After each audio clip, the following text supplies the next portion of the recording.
Student आकाश academy class में आप सभी स्टूडेंट का स्वागत है। यहाँ पर हम लोग एनसीईआरटी की बुक को देख रहे हैं।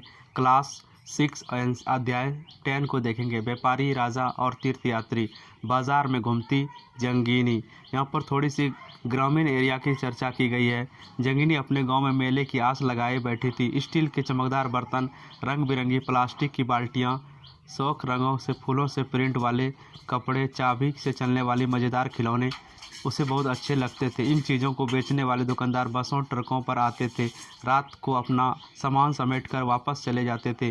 जंगीनी हैरान होती थी कि ये लोग हमेशा इस तरह क्यों घूमते रहते हैं। उनकी माँ ने बताया कि वे व्यापारी थे। वे चीज़ों को उन जगहों से खरीदते थे जहाँ ये बनाए जाते थे, फिर उन्हें मेले में बेचते थे। यहाँ पर देख सकते हैं ग्रामीण मेले का वर्णन हुआ है। व्यापारी और व्यापार से रिलेटेड चीज़ों को यहाँ पर अध्ययन कक्षा कह रहा है कि 9 में हम लोगों ने उत्तर काले मिर्च, पॉलिश वाले मिर्च, बर्तन का प्रयोग किए थे। वहाँ पर देखे थे किस प्रकार बर्तन का उपयोग जो है लकड़ी के चाक से बनाया जा रहा था। और यहाँ पर देखेंगे ये खूबसूरत बर्तन, खास तौर पर इनकी कटोरियाँ और थालियाँ इन उपमहाद्वीप में अनेक पुरातत्व स्थल से मिले हैं। सवाल उठता है कि इन जगहों पर ये बर्तन कैसे पहुँचे होंगे। ऐसा अनुमान लगाया जाता है कि जहाँ ये बनते थे वहाँ के व्यापारी इन्हें लाकर अलग अलग जगहों पर बेचते थे। दक्षिण भारत सोने के लिए, मसाले, खास तौर से तैयार काली मिर्च और कीमती पत्थरों के लिए प्रसिद्ध था। काले मिर्च की रोमन में इतनी मांग थी कि इसे काले सोने के नाम से बुलाते थे। व्यापारी इन सामानों को समुद्री जहाज़ों और सड़कों के रास्ते रोमन पहुंचाते थे। दक्षिण भारत में अनेक ऐसे रोमन सिक्के मिले हैं। इससे यह अंदाज लगाया जाता है कि उन दिनों रोमन के साथ भारत का जो व्यापार था वो बहुत अच्छा चल रहा था। आप इतिहास में पिछले अध्याय में भी पढ़ चुके हैं किस प्रकार जो है कि मुजरिस, आर्किमेडू, ये सारे बंदरगाह थे साउथ इंडिया के, जिससे लंबे समय तक व्यापार चलता रहा। यहाँ पर एक कविता के माध्यम से व्यापारी से जुड़ी बातों को देखने का प्रयास करेंगे। व्यापार के प्रांगण हमें संगम कविता में मिलती है। नीचे लिखी गई कविता में पूर्वी समुद्र तट पर स्थित पुहार पतन पर बनाए जाने वाले माल का वर्णन मिलता है। समुद्री जहाज़ों पर लगाए गए तेज तरार घोड़े, गाड़ियों पर काली मिर्च की गठरियाँ, हिमालय से मिले रत्न और सोना, दक्षिण की पहाड़ियों से चंदन की लकड़ियाँ, दक्षिण सागर के मोती और पूर्वी सागर के मूंगे, गंगा और कावेरी की फसलें, श्रीलंका से आए खाद्यान्न, म्यांमार में बने मिट्टी के बर्तन, दुर्लभ कीमती आयात। इस कविता में यहाँ पर उल्लेख किया गया प्राचीन काल में हमारा व्यापार वर्ल्ड से किस प्रकार था, किस प्रकार भारतीय संस्कृति काफ़ी सभ्य थी और भारत सोने की चिड़िया के नाम से जाना जाता था। इसी वजह से व्यापारियों ने इन कई समुद्री रास्ते खोज निकाले। व्यापार का भी विस्तार हो चुका था। इनमें से कुछ समुद्र के किनारे चलते, कुछ अरब सागर और बंगाल की खाड़ी पार करते। नाविक मानसूनी हवा का फायदा उठाकर उन्हें मौसम की भी जानकारी थी, अपनी यात्रा जल्दी पूरी कर लेते थे। वे अफ्रीका या अरब के पूर्वी तट से उपमहाद्वीप के पश्चिम तट पर पहुंचना चाहते थे तो दक्षिण पश्चिम मानसून के सहारे चलते थे। इन लंबी यात्राओं के लिए मजबूत जहाज़ों का निर्माण किया, यानी कि टेक्नोलॉजी का डेवलपमेंट देखने को मिलता है। समुद्री तटों पर लगे राज्य, जो उस समय की जो शासन व्यवस्था थी उसमें वहाँ पर जो राज्य थे, इस उपमहाद्वीप के दक्षिण भाग में बड़ा तटीय प्रदेश हैं। इनमें बहुत से पहाड़, पठार, नदी के मैदान हैं। नदियों के मैदान इलाकों में कावेरी का मैदान सबसे उपजाऊ था। कृष्णा कावेरी का दोआब, जिसका वर्णन हम लोग देख सकते हैं, आगे वर्णन करते हैं। मैदानी इलाकों और तटीय इलाकों में सरदार और राजाओं के पास धीरे धीरे काफ़ी संपत्ति और शक्ति हो गई। संगम कविताओं में मूवेंद्रा की चर्चा मिलती है। यह एक तमिल शब्द है जिसका अर्थ होता है 3 मुखिया। इसका प्रयोग 3 शासक परिवार के मुखिया के लिए किया गया था। ये थे चोल, चेर, पांडे। चोल, चेर, पांडे प्राचीन काल के संगम साहित्य में भी इसका वर्णन मिलता है, जो करीब 2300 साल पहले दक्षिण भारत में काफ़ी शक्तिशाली माने जाते थे।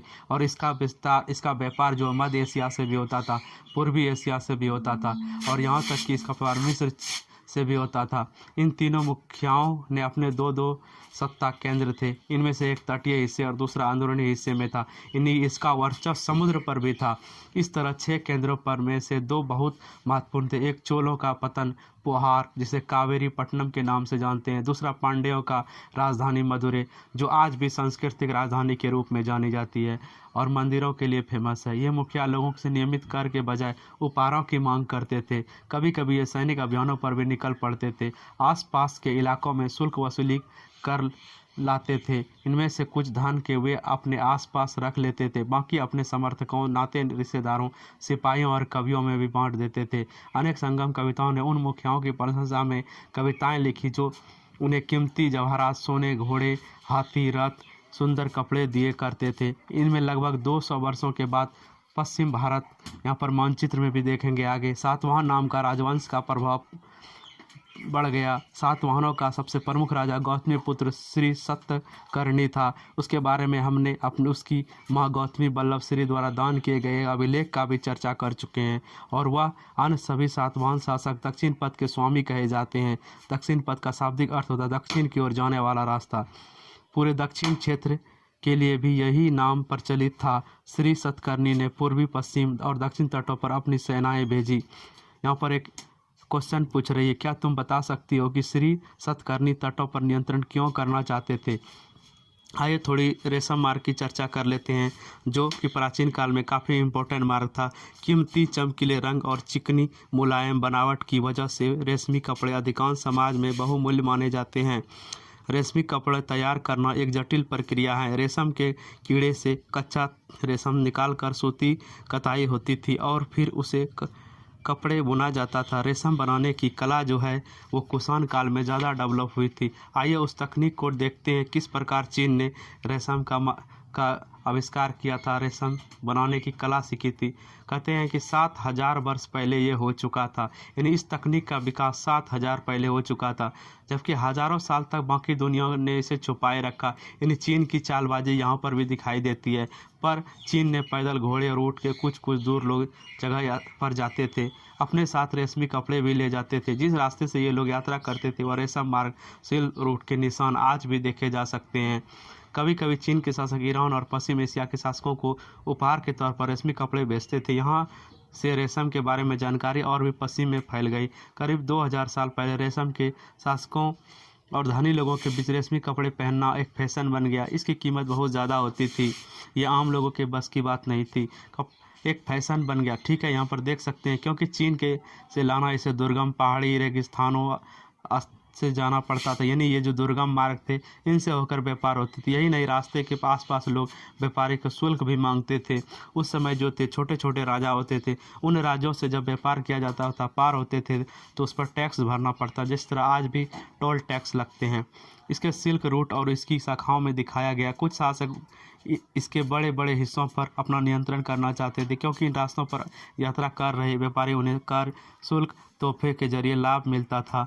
इसके बदले वे शासक इन व्यापारियों को अपने राज्य से गुजरते वक्त लुटेरों के आक्रमण से सुरक्षा देते थे। राजा का काम है सुरक्षा देना और व्यापारी को सुरक्षित सामान उसके गंतव्य स्थल तक पहुंचाना। सिल्क रूट पर नियंत्रण रखने वाले शासकों में सबसे प्रसिद्ध थे कुषाण। करीब 2000 साल पहले मध्य एशिया और पश्चिम उत्तर भारत का एक शासक था। पेशावर, मथुरा इनके 2 प्रमुख शक्तिशाली केंद्र थे। तक्षशिला भी इन्हीं के राज्यों का हिस्सा बन गया था। बाद में इन्होंने जीत लिया था। इन शासन कालों में सिल्क रूट भी एक शाखा मध्य एशिया से होकर सिंधु नदी के मुहाने के पत्तनों तक रहती थी। फिर यहाँ से जहाज़ों द्वारा रेशम पश्चिम की ओर रोमन साम्राज्य तक पहुँचता था। इन उपमहाद्वीपों में सबसे सोने के सिक्के की जारी करने वाले शासक कुषाण थे। सिल्क रूट पर यात्रा करने वाले व्यापारी इनका उपयोग क्या करते थे? जो सिल्क रूट थे वहाँ पर व्यापारी इसका उपयोग करते। सिल्क रूट पर गाड़ी का उपयोग क्यों कठिन होता था? चीन के समुद्री रास्ते से भी रेशम का निर्यात होता था। मानचित्र में 84 से 85 पेज में इन बातों को रखा गया है। समुद्री के रास्ते रेशम के भेजने की सुविधाएं क्या थी? आइए उन विषम परिस्थितियों को देखते हैं, किस प्रकार समुद्री से व्यापार होता था चीन का। आइए बौद्ध धर्म के विस्तार को भी समझने का प्रयास करते हैं, किस प्रकार कुषाणों ने बौद्ध धर्म को आगे बढ़ाया। प्रसिद्ध शासक कनिष्क हुए, जिन्होंने बौद्ध संगति का भी आयोजन करवाया था। उसने करीब 1900 साल पहले शासन किया। उसने बौद्ध परिषद का गठन किया, जिससे एकत्र होकर विद्वान महत्वपूर्ण विषयों पर विचार विमर्श करते थे। बुद्ध की जीवनी, बुद्ध चरित्र के रचनाकार कवि अश्वघोष कनिष्क के दरबार में रहते थे। अश्वघोष और अन्य बौद्ध विद्वानों में अब संस्कृत में भी लिखना शुरू कर दिया था। चूँकि बौद्ध और संस्कृत का बहुत पुराना नाता रहा है, इन बौद्ध धर्म की एक नई धारा महायान का विकास हुआ। इसकी दो मुख्य विशेषता, पहले ये मूर्ति पूजक हुए और कुछ संकेत माध्यम से दर्शाने का प्रयास किया। मिसाल के तौर पर उनकी निवारण प्राप्ति को पीपल के पेड़ की मूर्ति द्वारा दर्शाया जाता था। अब बुद्ध की प्रतिमाएं बनाई जाने लगी, यानी बुद्ध की प्रतिमा कुषाण काल में आरंभ हो गई थी। इनमें अधिकांश मथुरा में तो कुछ तक्षशिला में बनाई जाने लगी। मथुरा और तक्षशिला प्राचीन सांस्कृतिक केंद्र रहे हैं। दूसरी परिवर्तन बोधिसत्व में आस्था को लेकर आया। बोधिसत्व में उसे कहते हैं जो ज्ञान के प्राप्ति पर बाद एकांत वास करते हुए ध्यान साधना कर सकते हैं, लेकिन ऐसा करने के बजाय वे लोगों को शिक्षा देने, मदद करने के लिए सांसारिक परिवेश में ही रहना ठीक समझने लगे। धीरे धीरे बौद्धिक तत्व की पूजा काफ़ी लोकप्रिय हो गई और पूरे मध्य एशिया, चीन और बाद में कोरिया और जापान तक यह फैल गया। यानी बौद्ध धर्म का विस्तार को देखेंगे तो कहीं ना कहीं कनिष्क का काफ़ी बड़ा योगदान है। कनिष्क महान शासक थे जिन्होंने मध्य एशिया से लेकर लगभग भारत के उत्तरी भागों तक राज्य किया था। बौद्ध धर्म का प्रसार पश्चिम और दक्षिण भारत में हुआ, जहाँ बौद्ध भिक्षुओं में रहने के लिए पहाड़ों एवं दर्जनों गुफाएं खोदी, जिसका अवशेष आज भी हमें सांची में दिखाई देता है। देख सकते हैं यहाँ पर यह वृक्ष है जिनके नीचे खाली आसन को देखो, यहाँ पर दिखाया गया है कि मूर्ति को देख सकते हैं, इसके नीचे खाली आसन है, इसके नीचे वृक्ष है। यानी दिखाया गया है किस प्रकार जो है बौद्ध के लिए ये सारे चीज़ इंपॉर्टेंट थे। कुछ बौद्ध के फिगर्स हैं, उसको आगे देखेंगे। यहाँ पर मथुरा कला में बनी मूर्ति को देख रहे हैं, ये तक्षशिला में बनी मूर्ति बुद्ध की मूर्ति है, ये दूसरी मूर्ति है। देख सकते हैं यहाँ पर बताया गया इनमें से क्या क्या समानता है।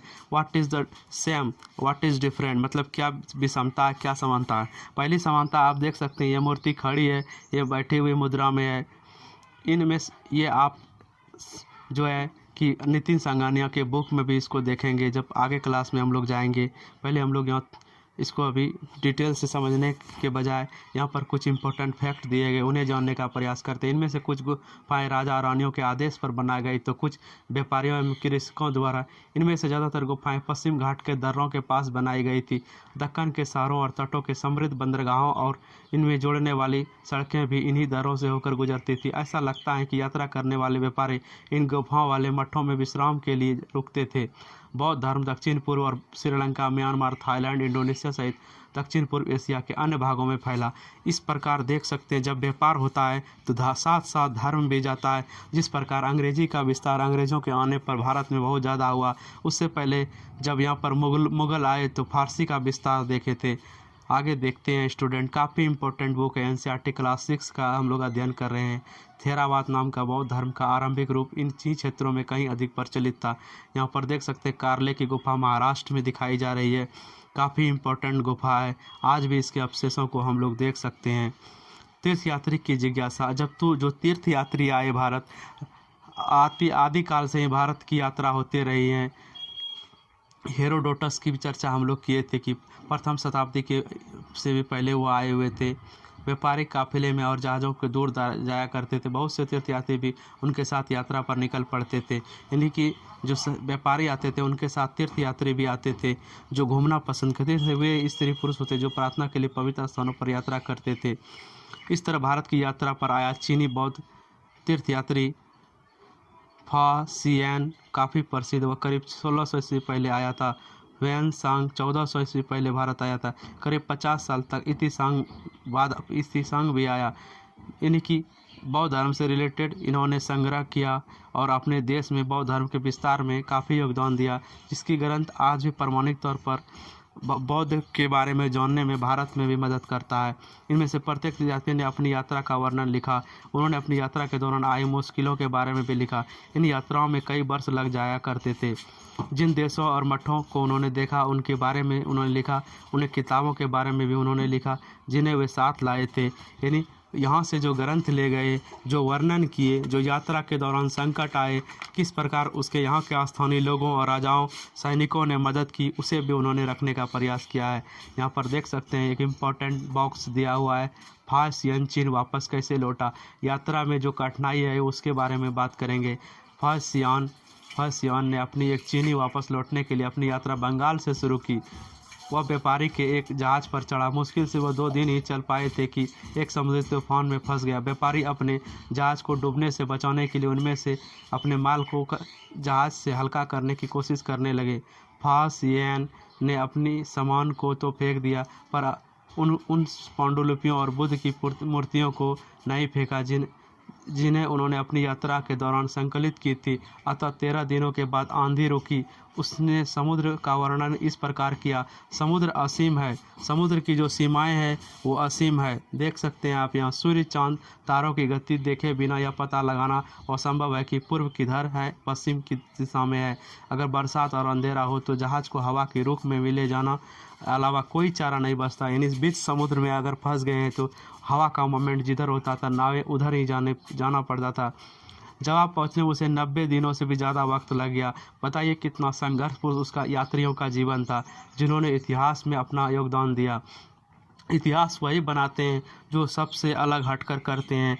चाहे कुछ भी हो जाए। 5 महीने के लिए रुका, इसके बाद दूसरे व्यापारी जहाज में चढ़कर वह चीन पहुंचा। देख सकते हैं कितनी बड़ी समस्या का इन्होंने सामना करते हुए यात्रा किया। अब यहाँ ह्वेनसांग की बात करेंगे, जो देख सकते हैं यहाँ पर भूमार्ग से उत्तर पश्चिम मध्य एशिया से होते हुए चीन वापस लौटा था। उसने सोने, चांदी, चंदन की लकड़ी की बनी बुद्ध की प्रतिमा, मूर्तियाँ, 600 से अधिक पांडुलिपियाँ एकत्र की थी। यहाँ पर देख सकते हैं इन्हें वह 20 घोड़ों में लाद कर ले गया था, पर इनमें से 50 पांडव उस समय खो गई जब सिंधु नदी पार करते हुए उनकी नावें उलट गई। देखिए प्राकृतिक दुर्घटना घट गई यहाँ पर। अपने जीवन के बाकी हिस्से उसने बची हुई पांडुलिपियों को संस्कृत से चीनी अनुवाद करने में लगा दिया। देख सकते हैं यहाँ पर। उसके बाद नालंदा का विस्तार को देखेंगे, किस समय उस समय जो नालंदा था उसका डेवलपमेंट किस तरह था। इतिहास इनका भी वर्णन करते हैं, चूँकि वे 15 वर्षों तक वहाँ पर रहे थे। आइए देखते हैं। ह्वेनसांग और अन्य तीर्थयात्री उस समय सबसे प्रसिद्ध बौद्ध विद्या केंद्र नालंदा पहुँचे थे, जो बिहार में है। बिहार का मत इसको लेकर भी काफ़ी इम्पोर्टेंट हो जाता है।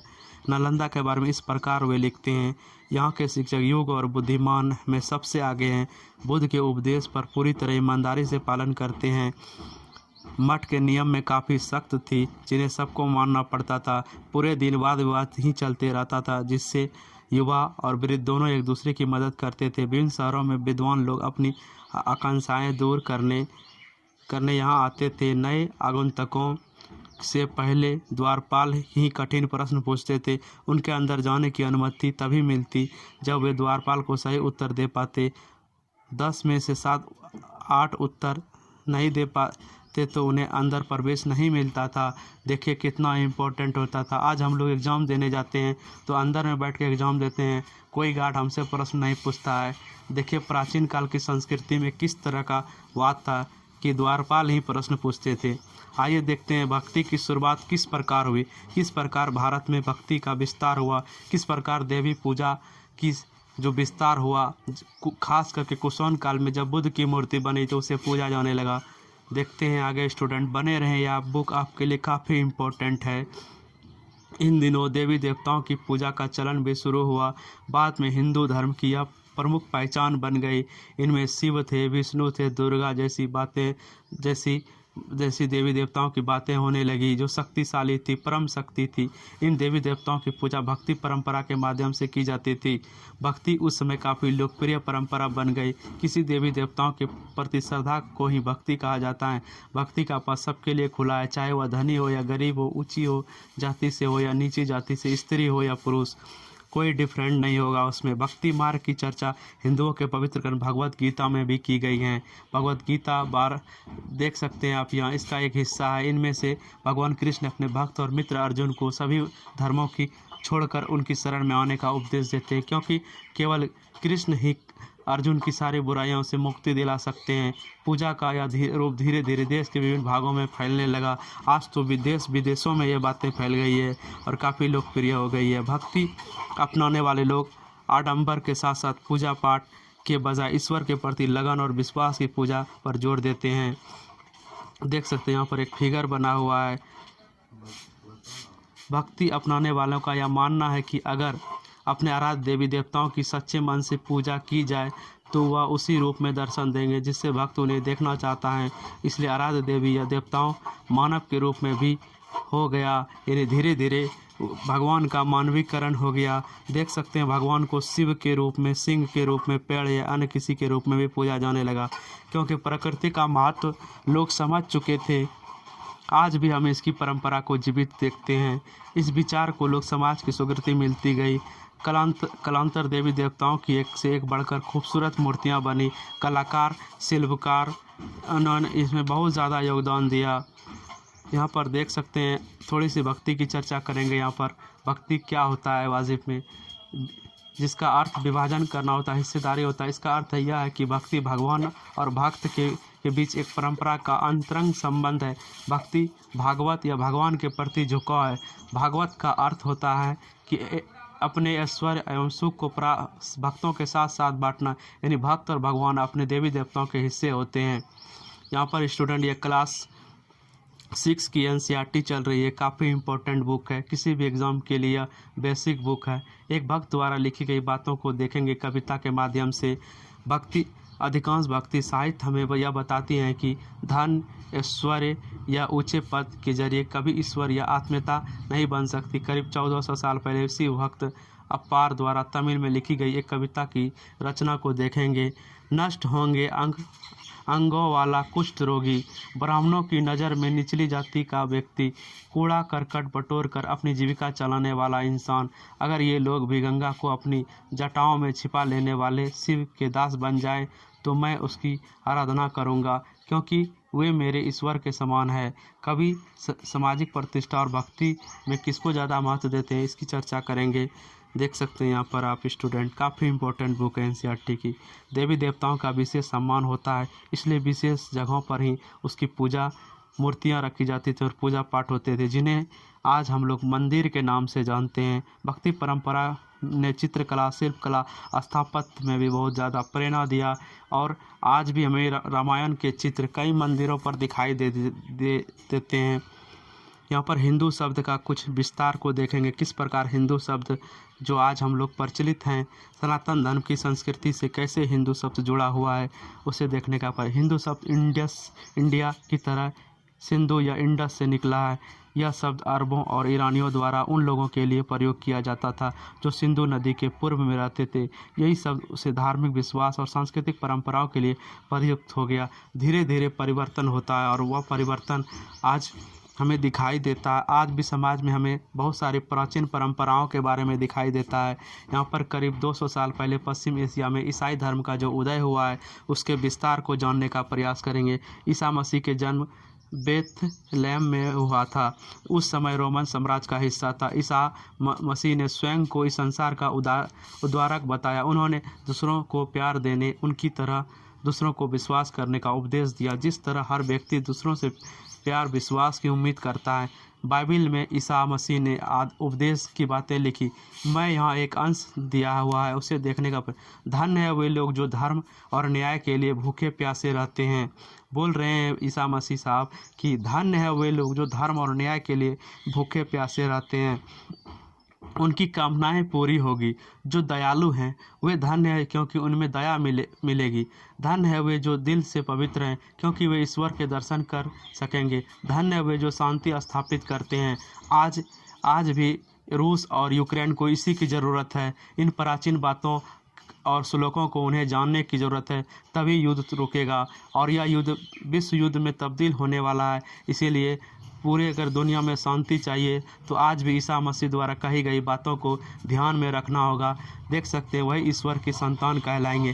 कहने का तात्पर्य, अगर मानव में प्रेम भावना है, दूसरे के प्रति आदर है, तो वही उसकी महानता है, वही उसी में ईश्वर उसका वास कर सकता है। स्टूडेंट, आकाश एकेडमी में वाचिंग फॉर वीडियो के लिए काफ़ी इम्पोर्टेंट आप लोग बने रहें। इसी तरह NCERT की कक्षाएँ आगे आपको मिलती रहेगी।